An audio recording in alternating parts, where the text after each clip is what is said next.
Uh, Hi, everybody. Thanks for following us and praying for us and supporting us.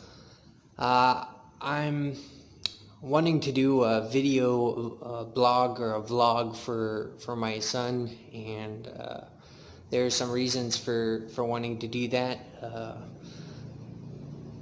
First and foremost is just to kind of document what it's like to raise a child on the field from day one. So as a missionary, from that perspective as a missionary, and then also from the perspective as a father of a mixed nationality or mixed race child, what it's like to raise a son to be both Thai and American, what that would be like, and then also from the homeschooling perspective and what it's like to homeschool on the field as a missionary. I want to document that as well. So this is the first video, and I'm really tired. Obviously, this is the first month. He was born about 3 weeks ago, and so I'll bring him into the video later, but I wanted to make this video now just to be super real. I'm tired, very tired, as most parents of newborns will be. So if you're wondering what it's going to be like to be a parent, just to let you know, you'll probably be pretty tired. Some other thoughts that I have are you'll have to put your ministry on hold for a while, and if you're working, then you'll have to put your job on hold for a little bit as well. For men out there, there are some things that you can do to help your wife, changing diapers, things like that. Be ready, be helpful, be there to serve your wife, to love your wife, because your wife is going to be very tired. What I've found firsthand is that we don't know what we're doing, and it was kind of difficult because the first day that Calvin was born, they took him to a separate room because he was breathing a little fast, and they actually gave Fang, my wife, some medicine, and that medicine made her drowsy, and so she wasn't even awake completely. Like she held him briefly and tried to breastfeed him briefly, and then she kind of faded out and passed out. And so they took him to a separate room for the breathing issues. And in Thailand, something you might not be aware of is they don't let the husband in the room. So I'm standing outside. Finally, I actually walked up to the counter and said, well, how's my wife? Because I haven't heard from her. She hasn't been replying to my messages, and I think she's gone into labor. And they said, yeah, you can come inside now. And so I came in, and they let me see my boy for just a bit. He was healthy. It didn't look to me like he was breathing too quickly, and the nurses said that. They said he was breathing normal sometimes and then breathing quickly other times, but they needed to do some tests.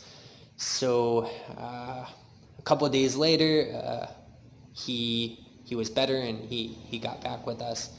And but during that time that he was with the nurses there, they fed him formula and things like that. So when it came time for him to be with us, then it was a little bit difficult to get him to breastfeed.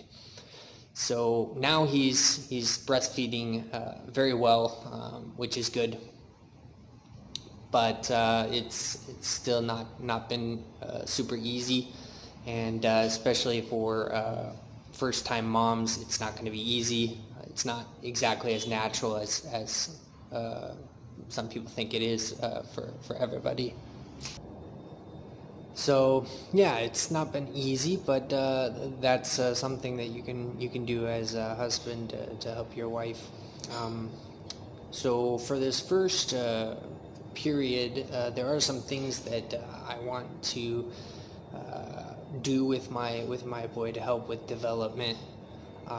He is quite a bit smaller than I was really expecting. I guess I'm just a newbie and I didn't know he was going to be that small, but kind of helpless, and it doesn't seem like you can do that much. But what I have done with him that's got quite a bit of reaction is songs.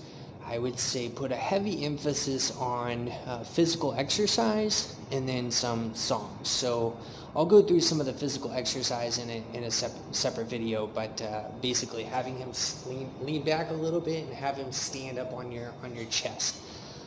That's really good for his legs, and I figure he does it over and over again, so it's got to be working on those legs, teaching him to use his legs to push up his body weight, and he doesn't seem to cry or anything when he does it, so I think that's good. Doing the bicycle, laying him on the table and moving his legs and doing the bicycle, things like that would be really good. Also, high contrast cards. So I have a little card punch. So what I'm going to be doing really soon here, obviously newborns can't really see that well coming out, but what I'm going to do is I'm going to print out some little icons and pictures. So because we're doing, we're raising a bilingual baby, where I'll do a Thai alphabet and English alphabet, and then I'll add in numbers and some symbols, I think, and then I'll show them the cards and use those as well. Singing is really important with the baby. Make sure to sing. So those are 3 things I would say. So do some physical exercise. High contrast cards are very stimulating for the brain and for the eyes as well. And then also songs, singing songs and spending a lot of time talking to your baby.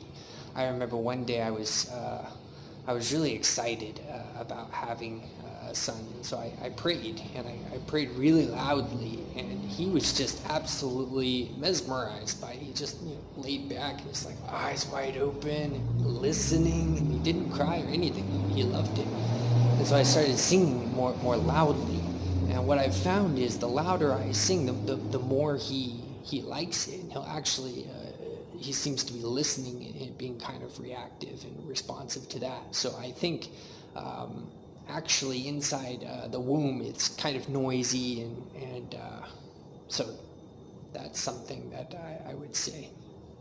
But again, I'm new at this, so just saying what I'm planning on doing. And if you have any suggestions or comments or advice, I'm all open. So leave them in the comments below and subscribe to this vlog, and I'll try to get another video up soon enough. So thank you for all my supporters and all of you who are praying for me. My plan for my ministry as far as this week goes is I'm going to go ahead and work on the TTT project a little bit, so finish up another tract, but on top of that, I'm doing verse cards. So the verse cards idea, you might have seen I shared it in the Reformation Facebook page. The verse cards idea is a Bible verse on one side with the Bible.com website and a link to the Google Play Store, so that they can, so that everybody knows where to get the Bible app and where to look online for a Bible. And then on the other side, on the flip side, it has our phone number, and then it has bakery, English class, and then Reformation invitation to join us on Saturdays for church. So those 3 things will be on the back, and so depending on people's comfort level, the idea is that they can come to the bakery and buy a sandwich, and that's a lot less formal than joining a church. So if they want to come and ask questions and get more resources and talk with us, then they can definitely do that. And then on top of that, if they're interested in studying English with me, then they can do that as well. And of course, any kind of business that we do here, all of that money goes straight back into the ministry. We don't keep any of that. We're not sending anything home. All of that goes straight back into everything that we're doing here. So Thank you again for everyone who's supporting us, and keep us in prayer. And I'm out.